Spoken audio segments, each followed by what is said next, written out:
अस्सलामु अलैकुम वरहमतुल्लाहि वबरकातुहू। उम्मीद करती हूँ कि आप तमाम खैरियत से होंगे। आज हम मज़मून उर्दू का मुतालिया करेंगे।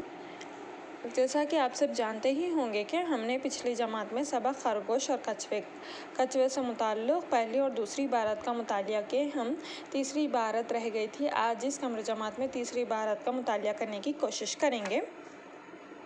हुआ ये था कि पिछली जमात में खरगोश क्या हो गया, शर्मिंदा हो गया, क्योंकि वो दौड़ के मैदान में हार गया था, दौड़ के मुकाबले में हार चुका था और कछुआ आहिस्ता आहिस्ता रेंगते हुए दौड़ के मुकाबले में जीत चुका था।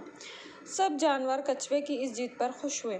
सब जानवर क्या हुए, कछुए की जीत पर खुश हुए, यानी कि तमाम जंगल के जानवर क्या है, कछुए की यानी कि तांबेल की जीत पर खुश हुए, क्योंकि खरगोश घमंड चकनाचूर हो गया। खरगोश का घमंड क्या हो गया, चकनाचूर हो गया, यानी कि टूट गया। घमंड करना अच्छी बात नहीं है। घमंड करना क्या है, अच्छी बात नहीं होती। ऐसे लोग जो लगातार काम नहीं करते वो कभी भी अपनी मंजिल पर नहीं पहुंच सकते। यानी कि ऐसे लोग जो कभी अपनी मेहनत नहीं करते बल्कि काम करना ही पसंद नहीं करते, ऐसे लोगों को क्या है, अपनी मंजिल तक पहुंचने का रास्ता भी नहीं मिलता। कछुआ धीरे धीरे मगर लगातार अपने काम में लगा रहा। कछुआ धीरे धीरे ही सही लेकिन अपने काम में क्या करता रहा, वो अपनी मंजिल तक पहुंचने की कोशिश करता रहा।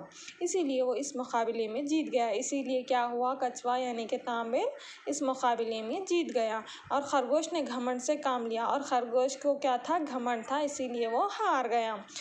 इसीलिए वो अपने मकसद में नाकाम हो गया। इसीलिए क्या हो गया, खरगोश अपने मकसद में नाकाम हुआ। बच्चों, ज़िंदगी की दौड़ भी कछुए और खरगोश की दौड़ की तरह है। बच्चों, यहाँ पर कहा जा रहा है कि ज़िंदगी की दौड़ यानी कि जो ज़िंदगी हम गुजार रहे हैं वो भी खरगोश और कछुए की तरह है, मानिंद है, यानी एक जैसी है। ज़िंदगी के दौड़ में हम कछुए की तरह हैं। ज़िंदगी के दौड़ में क्या है, हम कछुए की तरह है। कछुआ जिस तरीक़े से आहिस्ता आहिस्ता चलता है उस तरीक़े से हमारी भी ज़िंदगी है। कछुए की तरह हर रोज़ दौड़ कर ही जीत सकते हैं। हर रोज़ हमें काम करना, मेहनत करने से ही हम जीत सकते हैं। खरगोश की तरह नहीं, खरगोश की तरह बिल्कुल भी नहीं करना चाहिए, क्योंकि जितने भी बड़े लोग गुजरे हैं, मसलन गांधी जी, मोहम्मद अली जौहर, जवाहरलाल नेहरू और अब्दुल कलाम आज़ाद, ये सब आराम करने के बजाय ज़िंदगी की दौड़ में लगे हुए थे।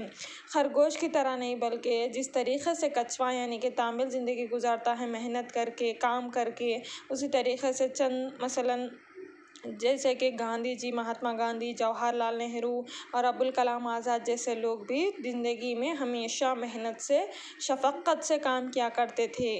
तभी तो हमारा मुल्क आज़ाद हो सका, तभी तो ये तमाम लोग मिलकर हमारे मुल्क को आज़ाद कराने में अहम रोल अदा करते हैं।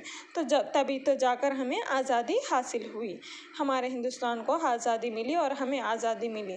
तो हमें इस सबक से क्या सबक लेना है, नसीहत क्या लेना है कि हमें कभी भी घमंड से काम नहीं लेना, बल्कि हमेशा मेहनत और शफ़क़त, काम को शौक़ और ज़ौक़ के साथ करते हुए मुकम्मल करना। हमेशा जुस्तजू यानी कि हमेशा काम करते रहना और मकसद यानी अपना एक गोल रखना, उसको अचीव करने का काबिलियत भी रखना ज़रूरी है। घमंड से काम नहीं लेना है। उम्मीद करती हूँ कि आप सबको आज हमारे उन्वान खरगोश और कछुए की कहानी का इख्तिताम हुआ, समझ में आया होगा। आज आपका होमवर्क है, यहाँ पर चंद अल्फाज यहाँ पर क्या है, दर्ज झैल में जमा लिखिए, यानी कि ये वाहिद है। वाहिद यानी एक, जमा यानी एक से ज़ायद जो होते हैं उसे जमा कहते हैं। जैसे कि यहाँ पर चंद वाहिद जमा दिए गए हैं, देखिए, दर्ज झैल अल्फाज की जमा बनाइए। वाहिद यानी एक जो होता है उसे वाहिद कहते हैं। जमा यानी एक से ज़ायद जो भी होते हैं उसे जमा कहते हैं। लाठी, लाठी यानी एक होती है। लाठियाँ यानी एक से ज़्यादा होती है, इसीलिए जमा लाठियाँ। लड़की, लड़कियाँ, लड़की यानी एक, अगर लड़की एक रही तो लड़की कहते हैं, अगर एक से ज़्यादा लड़कियाँ रहे तो लड़कियाँ कहते हैं। लड़का, लड़के, रात, रातें, मंजिल, मनाजिल, नाकामी, नाकामियाँ, घड़ी, घड़ियाँ, बच्चा, बच्चे।